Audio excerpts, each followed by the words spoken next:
இல்லாத உலகம். இந்த உலகம் சத்தங்களால் ஆனது என்று நீங்கள் நினைத்துக் கொண்டிருந்தால் நீங்கள் இன்னும் ஒரு பாதியை காணவில்லை என்று அர்த்தம். ஒரு வினாடி உங்கள் காதுகளை இறுக மூடிக்கொள்ளுங்கள். இப்போது உங்கள் முன் விரிவது என்ன? இருட்டா? இல்லை, அது ஒரு புரியாத மொழி. யார் இவர்கள்? கடவுள் ஏன் இவர்களின் குரல்களை மட்டும் திருடிக் கொண்டார்? அல்லது இந்த உலகத்தின் இரைச்சலிலிருந்து இவர்களை காப்பாற்றினாரா? வணக்கம். உட்கார். எழுந்திரு. எழுந்திரு. சத்தம் கேக்குதா? எல்லோருக்கும் சத்தம் கேக்குதா? சரி, என்னுடைய முகத்தை பார்க்கணும், வாய் பார்க்கணும். சரியா? ஆசிரியர் என்ன சொல்றாங்கன்னு கவனிக்கணும். ஒரு தாயின் தாலாட்டு கேட்காத செவிகள், தன் பெயரை கூட உச்சரிக்க முடியாத நாவுகள். ஆனால் இவர்களின் கண்களில் ஒரு மின்னல் இருக்கிறது. அந்த மின்னல் எங்கே போய் முடியப் போகிறது? இந்த மௌன போராட்டத்தின் முடிவு என்ன? வாருங்கள், ஒரு ரகசிய உலகத்தின் கதவுகளை திறப்போம்.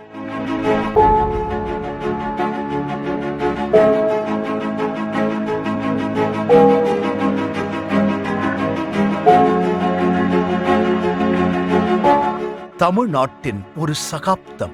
கோடி இதயங்களை தன் குரலால் கட்டிப்போட்ட ஒரு மனிதன்.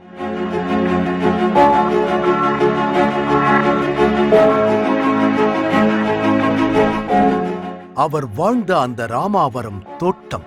இன்றும் அந்த மௌனங்களுக்குள் ஒரு பெரிய ரகசியம் ஒளிந்திருக்கிறது.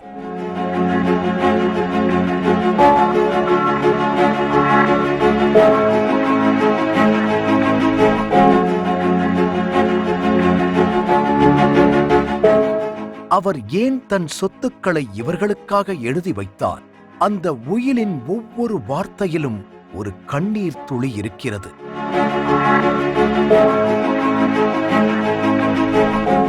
நான் மறைந்தாலும் என் பிள்ளைகளின் மௌனம் அழக்கூடாது என்று அவர் நினைத்ததன் பின்னணி என்ன? எம்ஜிஆர் எனும் அந்த மாமனிதன் கண்ட கனவு இன்று ஒரு பெரும் கோட்டையாக எழுந்து நிற்கிறது. வணக்கம், என்னோட பேர் லதா ராஜேந்திரன். இந்த பள்ளி doctor MGR home and higher secondary school for the speech and hearing impaired. இது 1990ஆம் ஆண்டு துவங்கப்பட்டுச்சு. எம்ஜிஆர்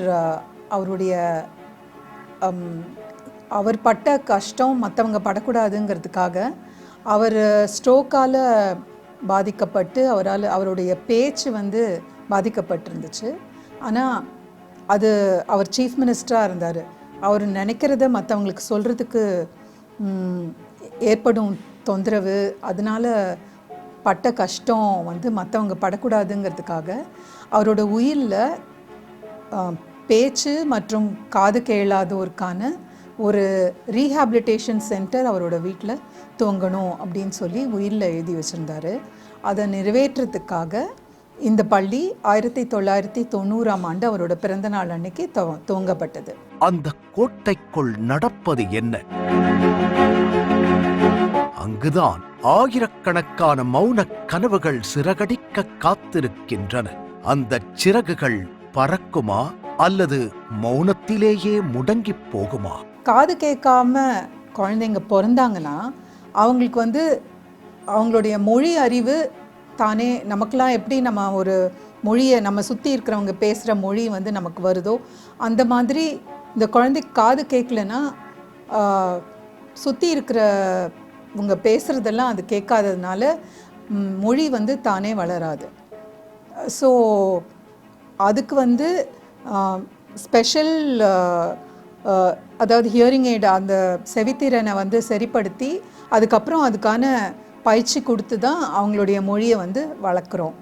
அதனால் எவ்வளோ சீக்கிரமாக முடியுமோ குழந்தைங்களுக்கு சரியான ஒரு ஹியரிங் எய்டை பொருத்தி அவங்கள ஒரு ஏர்லி இன்டர்வென்ஷன் சென்டரில் கொண்டு போய் சேர்க்க வேண்டியது ரொம்ப ரொம்ப முக்கியம். அப்போ தான் அவங்களுடைய முழு வளர்ச்சியும் அவங்களுக்கு முழு பொட்டென்ஷியலையும் அவங்கள டெவலப் பண்ணி நல்லா லாங்குவேஜை டெவலப் பண்ணி அவங்க மற்ற குழந்தைங்களுக்கு மாதிரி தான் அவங்களுடைய அறிவெல்லாம் எல்லாமே இருக்குது. பேச்சு மட்டும்தான் அவங்களுக்கு கற்றுக்கல. மற்றவங்களை இமிட்டேட் பண்ணி தான் நம்ம பேசுகிறோம். இப்போ இந்த குழந்தைங்களுக்கு வந்து இமிட்டேட் பண்ணுறதுக்கு கேட்டால் தானே இமிட்டேட் பண்ண முடியும். அது மாத்திரம் இல்லை, நம்ம பேசுகிறதும் நமக்கு கேட்கணும். அப்போ தான் அதே மாதிரி இன்டர்நேஷனோட நம்ம பேசுவோம். இல்லைனா அவங்க பேசுகிறது எப்படி வருதுன்னு அவங்களுக்கு கேட்கலனா, ஃபீட்பேக் இல்லைன்னா அவங்களுடைய பேச்சு வந்து எல்லார் மாதிரியும் இருக்காது. அதனால் அவங்களுக்கு சரியான செவித்துணை கருவியை சீக்கிரமாக பொருத்த வேண்டியது ரொம்ப ரொம்ப இம்பார்ட்டண்ட். அதே மாதிரி மொழி வளர்ச்சிக்கான பயிற்சியும் எவ்வளோ சீக்கிரமாக ஆரம்பிக்கிறோமோ, பிறந்த குழந்தையிலேருந்தே அதுக்கு வந்து பண்ண முடியும். இந்த காலத்தில் பிறந்த உடனே வந்து ஐடென்டிஃபை பண்ணிடுறாங்க ஹாஸ்பிட்டல்ஸ்லேயே டெஸ்ட் பண்ணி. அதனால எவ்வளோ சீக்கிரமாக முடியுமோ அவங்களுக்கு செய்ய வேண்டியது வந்து ஒவ்வொரு பெற்றோருக்கும் கடமை. ஒரு ஆசிரியர் இங்கே பாடம் எடுப்பதில்லை, ஒரு உயிரை மறுசீரமைப்பு செய்கிறார். What date is today? What date? 23. Yes. 23? Yes, very good, very good. What day? Can anyone show me in the calendar? Ashwin, come. Sit down. Show me in the calendar. Yes. Yes, Monday. Monday, no? Yes, very good. Monday, okay. Today, Monday. What can we say in Tamil? Tamil, can anyone show me? Kaushik, show me. சோர்வு இவர்களை துரத்தும் போது இவர்களை ஓட வைக்கும் அந்த சக்தி எது? ஆ என்ற எழுத்தை ஒரு குழந்தை உணர வேண்டும் என்றால் அது அந்த ஆசிரியரின் தொண்டையில் ஏற்படும் அதிர்வுகளை தொட வேண்டும். தமிழுக்கு அமுதென்று பேர், தமிழுக்கு நிலவென்று பேர், தமிழுக்கு மனமென்று பேர். ஒவ்வொரு நாளும் இங்கே ஒரு போர் நடக்கிறது. வார்த்தைகளுக்கும் மௌனத்திற்கும் இடையிலான போர். அந்த போரில் யார் ஜெயிக்கப் போகிறார்கள்? இப்போ இது குளம், இது கிணறு, இது கடல். நான் வந்து முதல்ல பார்த்து சொல்றேன், நீ படம் எடு. அதுக்கப்புறம் திரும்பி பார்க்காம எடுக்கணும், சரியா? கிணறு, கரெக்டா? கைத்தட்டு. குளம், கைத்தட்டு. குளம். இப்போ இது கடல். சரி, இப்போ இது குளம், இது கிணறு, இது கடல். இப்போ பார்க்காம சத்தம் கேட்டு எடுக்கணும். நான் சொல்றது நல்லா கவனி, சரியா? கவனிச்சு சரியான படம் எடுக்கணும். கிணறு, கிணறு.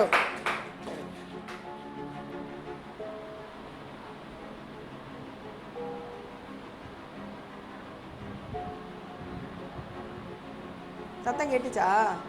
கேட்கல. கடல், கைத்தட்டு. பண்ணிட்டாளா? கடல். ஒரு குழந்தையின் முதல் சைகை மொழி பிறக்கும் போது அங்கே ஒரு பிரபஞ்சமே பிறக்கிறது. அந்த பிரபஞ்சத்தின் ரகசியத்தை அறியப் போகிறோம். இசை கேட்காது, ஆனால் ஆடுவார்கள். தாளம் தெரியாது, ஆனால் கால்கடுக்க ஓடுவார்கள். எப்படி?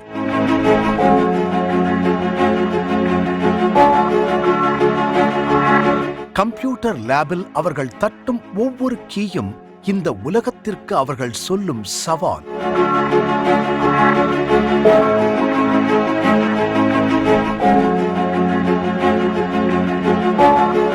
அந்த இயரிங் மோல்ட் அறையில் நடப்பது வெறும் சிகிச்சை அல்ல, அது ஒரு மீட்சி.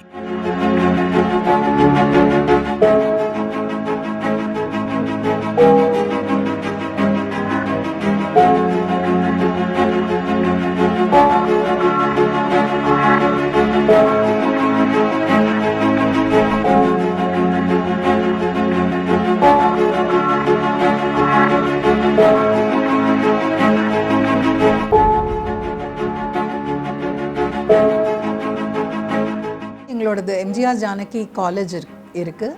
அந்த காலேஜ் தான் எங்களுக்கு மெயினாக சப்போர்ட் பண்ணுது. இங்கே இருக்கிற டீச்சர்ஸ்க்கு சேல்ரி, அப்புறம் ஸ்டூடெண்ட்ஸ்க்கு சாப்பாடு, அதெல்லாமும் எம்ஜிஆர் ஜானகி காலேஜ்லேருந்து அவங்க சப்போர்ட் பண்ணுறாங்க. ப்ளஸ் லாட்ஸ் ஆஃப் ரொட்டேரியன்ஸ் எல்லாம் வந்து ஸ்டூடெண்ட்ஸ்க்கு ஹியரிங் எய்ட்ஸு அந்த மாதிரிலாம் வந்து பண்ணுறாங்க. ஏன்னா இங்கே வந்து எல்லாமே ஃப்ரீ. அவங்களுக்கு வந்து எல்லா ஸ்டூடெண்ட்ஸ்க்கும் ஹியரிங் எய்ட்ஸு, அப்புறம் அவங்களுக்கு தேவையான எல்லா விஷயமும் இங்கேயே ப்ரொவைட் பண்ணுறோம். அதனால அதெல்லாம் வந்து சப்போர்ட் பண்ணுறாங்க நிறைய என்ஜிஓஸ். ஓவியங்கள் ஏன் இங்கே இவ்வளவு சத்தமாக பேசுகின்றன?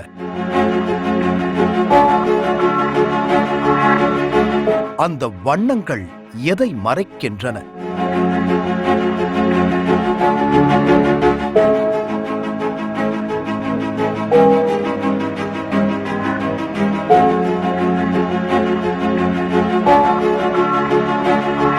அவர்கள் விளையாடும் மைதானத்தில் கேட்கும் அந்த சத்தம் அது வெறும் கூச்சல் அல்ல, அது ஒரு வெற்றி முழக்கம்.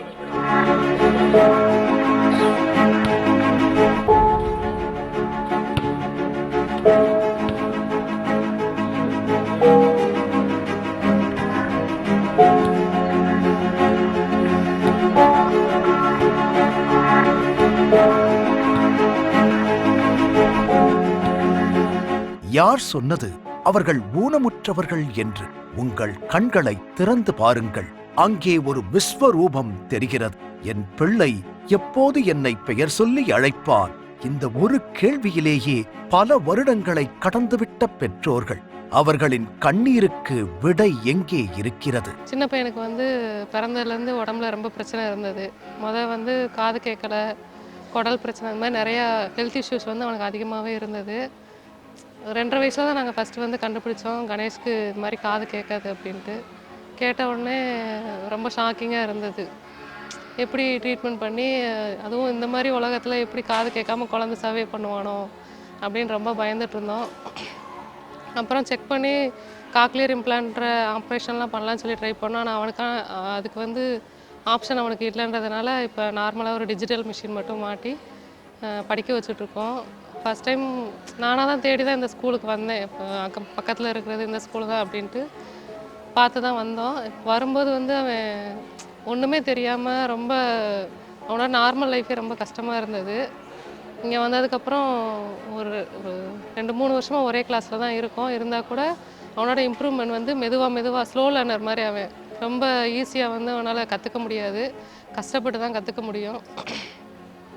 அதனால் டெய்லி ஆக்டிவிட்டீஸு நார்மல் லைஃப்பில் என்னென்னலாம் பண்ணுவோமோ அதை கூட அவனால் ஈஸியாக கற்றுக்க முடியாது.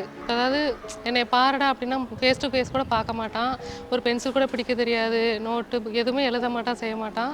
இங்கே வந்து அந்த ப்ராக்டிஸ் வந்து டெய்லி கொடுக்க தெரப்பி எடுக்கிறாங்க, ஓட்டி எடுக்கிறாங்க, எல்லாமே ஃப்ரீயாக தான் இங்கே சொல்லி கொடுக்குறாங்க. நல்லா பார்க்குறான். இப்போ நான் என்ன சொன்னாலும் சைன் லாங்குவேஜ் பண்ணி சொல்லி கொடுத்தா கூட நல்லா புரிஞ்சுக்கிறேன். ஏன்னா அவனால் மிஷின் போட்டால் கூட கேட்க முடியுமா அப்படின்றது தெரியல. ஆனால் சைன் லாங்குவேஜ் மூலமாக கொண்டு வந்தால் இப்போ ஓரளவுக்கு நல்லா பண்ணுறான். இப்போ டெய்லி ரொட்டீன் வந்து என்ன காலையில் எழுந்திரிச்சா குளிக்கணும், பல் விளக்கணும், குளிக்கணும், கிளம்பணும், ஸ்கூலுக்கு கிளம்பணும், ஷூ போடணும், இதெல்லாம் வந்து நல்லா தெரியுது அவனுக்கு. ஃபஸ்ட்லாம் அப்படி கிடையாது.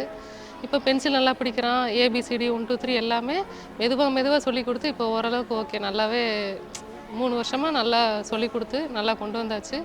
இன்னும் கொஞ்சம் இம்ப்ரூவ் பண்ணுவாங்க அப்படின்னு நினைக்கிறேன். நாங்களும் சேர்ந்ததுக்காக கஷ்டப்பட்டுருக்கோம்.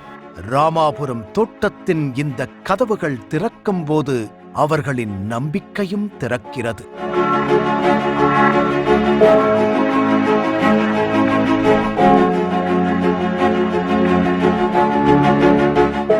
இது வெறும் பள்ளி அல்ல, இது ஒரு தவம். அந்த தவம் பலிக்குமா?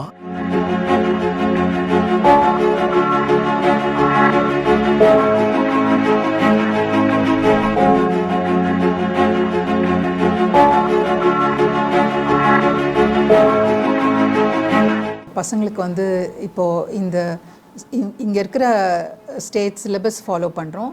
அது மாத்திரம் இல்லாமல் நிறைய போட்டிகள்லாம் கலந்து கொள்கிறதுக்கு அவங்களுக்கு ட்ரைனிங்லாம் கொடுக்குறோம். இந்த சென்ஸ் அவங்க எல்லாத்துலேயும் போய் வின் பண்ணால் தான் அவங்களுடைய செல்ஃப் கான்ஃபிடென்ஸ் இம்ப்ரூவ் ஆகும்னு நாங்கள் பிலீவ் பண்ணுறோம். அதனால் அவங்க வின் பண்ணுறதுக்கு நிறைய சான்சஸ் கொடுக்குறோம்.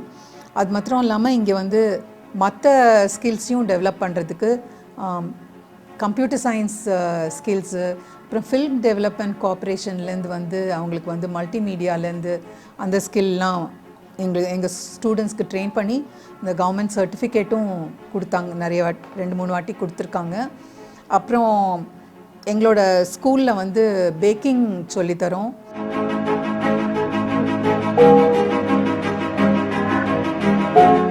அது மாத்திரம் இல்லாமல் டான்ஸ், அப்புறம் டெய்லரிங், அந்த மாதிரி நிறைய லைஃப் ஸ்கில்ஸ் அவங்களுக்கு சைட் பை சைடு அவங்க எல்லாமே கற்றுக்குறாங்க. இந்த குழந்தைகள் இந்த சமுதாயத்தில் சரிசமமாக நிற்க முடியுமா, அல்லது இந்த உலகம் இவர்களை தள்ளி வைக்குமா?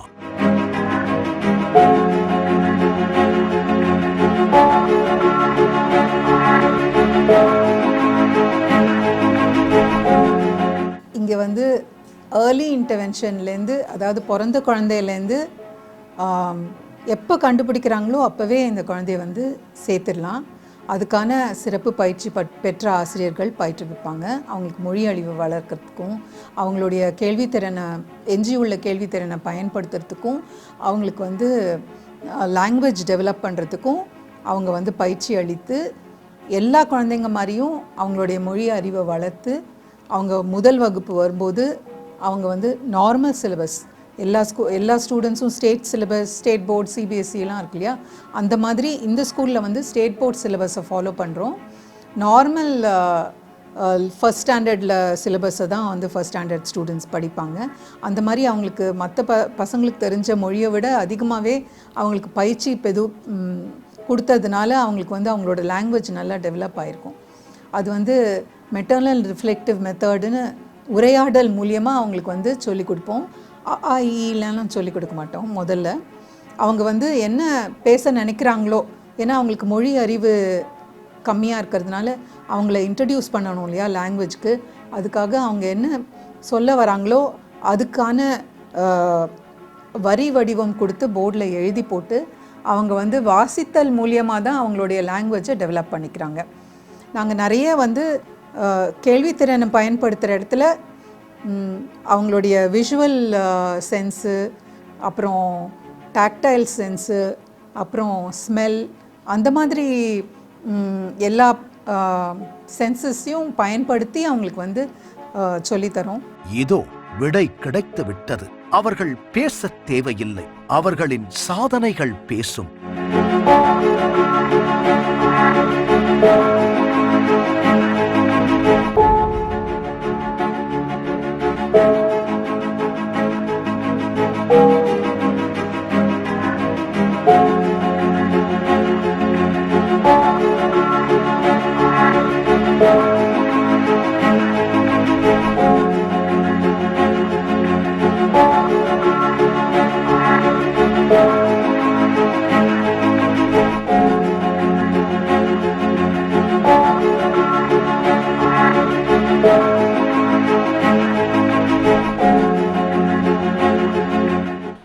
ட்ராயிங்லாம் எல்லாமே பிள்ளைங்க பண்ணது தான்.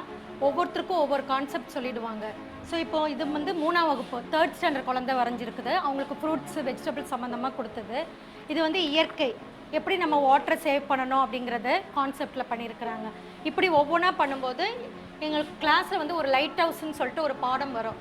அப்போ இது எப்படி இருக்குன்னு அவங்களே செய்ய வச்சு, எந்த மாதிரி ஹைட்டில் இருக்கும், அது என்ன வெளிச்சம் தருது, கப்பல் எப்படி துறைமுகத்தில் ஒதுங்கிறதுக்கான வழிகாட்டியாக இருக்குது அப்படின்ட்டு பிள்ளைங்களே செஞ்சது. இங்கே இருக்கிற எல்லா படைப்புகளுமே எங்கள் குழந்தைங்க பண்ணது தான். அவர்கள் கேட்க தேவையில்லை, இந்த உலகம் அவர்களை கவனிக்கும்.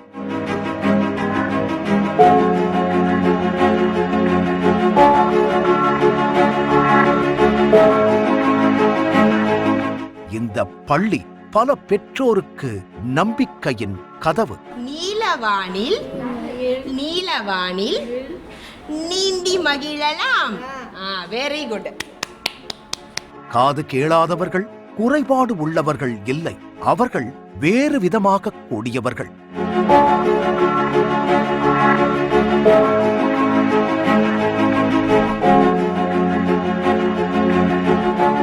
ஒரு நாள் இந்த குழந்தைகளும் நான் முடியும் என்று இந்த உலகத்துக்கு நிரூபிப்பார்கள்.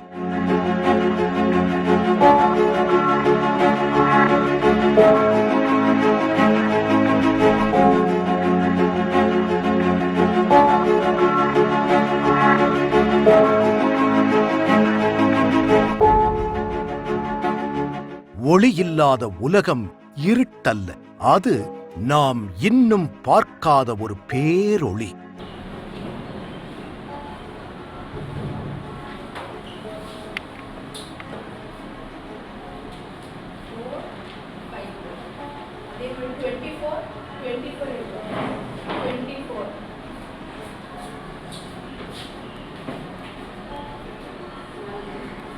இனி அவர்களை பார்த்து பரிதாபப்படாதீர்கள், அவர்களை பார்த்து பெருமைப்படுங்கள்.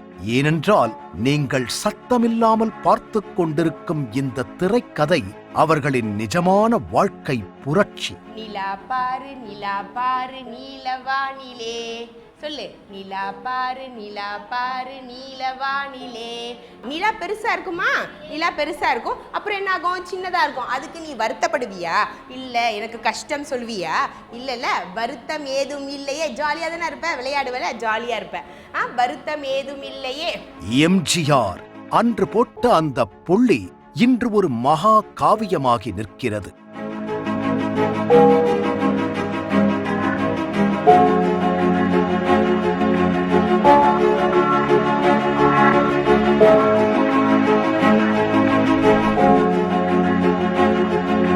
எங்களோட மாணவர்கள்லாம் நல்லபடியாக நல்லா வாழறாங்க. அவங்க வந்து என்ஜினியரிங் முடிச்சிருக்காங்க, அப்புறம் பேங்க்கில் வேலை செய்கிறாங்க, கவர்மெண்ட்டில் வேலை செய்கிறாங்க. டிஎன்பிஎஸ்சி எக்ஸாம் எழுதி அவங்க வந்து பாஸ் பண்ணி அவங்க வந்து கவர்மெண்ட்டில் நல்ல நிலையில் இருக்காங்க. ஏர்ஃபோர்ஸில் ஒர்க் பண்ணுறாங்க. அப்புறம் எங்களோட ஸ்டூடெண்ட்ஸ் ரயில்வேல ஒர்க் பண்ணுறாங்க. பிஇ முடிச்சுட்டு ரயில்வேல என்ஜினியராக ஒர்க் பண்ணுறான் ஒரு பையன். அப்புறம் நிறைய பேர் வந்து ஜோஹோ அந்த மாதிரி ஐடி கம்பெனியில் நிறைய பேர் ஒர்க் பண்ணுறாங்க. மோர் தென் 20 ஸ்டூடெண்ட்ஸ் ஆக்சென்ச்சரில் ஒர்க் பண்ணுறாங்க. அவங்கெல்லாம் ஐடி ஸ்டூடெண்ட்ஸ், ஐடி முடித்து ஐடி ஒர்க் பண்ணுறாங்க. அப்புறம் நிறைய இடத்துல அவங்களோட சொந்த பிஸ்னஸும் நிறைய பேர் பண்ணுறாங்க. அதனால் அவங்களுடைய வாழ்க்கையை வந்து அவங்களே பார்த்துக்கிறாங்க. இப்போ நல்ல நிலையில் இருந்து அவங்களோட ஃபேமிலியெல்லாம் கவனிச்சிக்கிறதுக்கும் அவங்க தகுதி வாய்ந்தவங்களாக இருக்காங்க. அப்புறம் நிறைய பசங்க வந்து அவங்களுக்கு ஹெல்ப் பண்ணுறது மாத்திரம் இல்லாமல் மற்ற பசங்களுக்கும் பண்ணுறாங்க. இந்த சென்ஸ் கிரிக்கெட் பிளேயர்ஸாக இருக்காங்க. ஒரு பையன் வந்து பூபாலன்னு இதில் இண்டிகோ கம்பெனியில் ஏர்லைனில் ஒர்க் பண்ணுறான். அவன் வந்து கிரிக்கெட் பிளேயராகவும் இருக்கான். பாண்டிச்சேரிக்கு டீமில் அவன் இருக்கான். ப்ளஸ் இன்னும் 2-3 பசங்க வந்து கிரிக்கெட் கோச்சாக கவாஸ்கர்னு ஒரு பையன் இருக்கான். அந்த மாதிரி அவனும் பிளேயர் ப்ளஸ் மற்றவங்களுக்கும் கோச் பண்ணுறான். விமென் டீம்லேயும் நிறைய ஸ்டூடெண்ட்ஸ் வந்து கிரிக்கெட் டீமில் இருக்காங்க. ஏன்னா எங்களுக்கு வந்து இங்கே ஸ்கூலில் வந்து கிரிக்கெட் கோச்சிங் நல்லா கொடுத்து இது பண்ணுறாங்க. நிறைய பேர் அத்லெட்டிக்ஸ் இப்போது ஸ்போர்ட்ஸ் அண்ட் கேம்ஸுக்கு போனாங்கன்னா ஸ்டேட் லெவலில் ஃபர்ஸ்ட் நாங்கள் நிறைய வருஷம் வந்திருக்கோம். அதனால் ஸ்போர்ட்ஸ்லேயும் ரொம்ப நல்லா பண்ணுறாங்க. அது மாத்திரம் இல்லை, எங்கள் ஸ்கூல் பசங்க வந்து ட்ராயிங், கிராஃப்ட் அதெல்லாம் ரொம்ப ரொம்ப நல்லா பண்ணுவாங்க. அதே வந்து ப்ரொஃபஷனாகவும் நிறைய பேர் வச்சுருக்காங்க. அது மாத்திரம் இல்லை, ஐடியில் தான் நிறைய பேர் ஒர்க் பண்ணுறாங்க. அந்த மாதிரி எல்லாத்துலேயுமே நல்ல நிலையில் இருக்காங்க. நிறைய பேர் எங்கள் ஸ்கூல் ஸ்டூடெண்ட்ஸே ஒருத்தருக்கு கல்யாணம் பண்ணி நல்ல சந்தோஷமாக இருக்காங்க. ஸோ ஓவராலாக நிறைய இன்டகிரேட் பண்ணிட்டோம். நார்மல் சொசைட்டியோடு எங்கள் பசங்க வந்து நல்லா இருக்காங்க. மௌனம் இங்கே முடிவதில்லை, அது ஒரு புதிய வரலாற்றின் தொடக்கம்.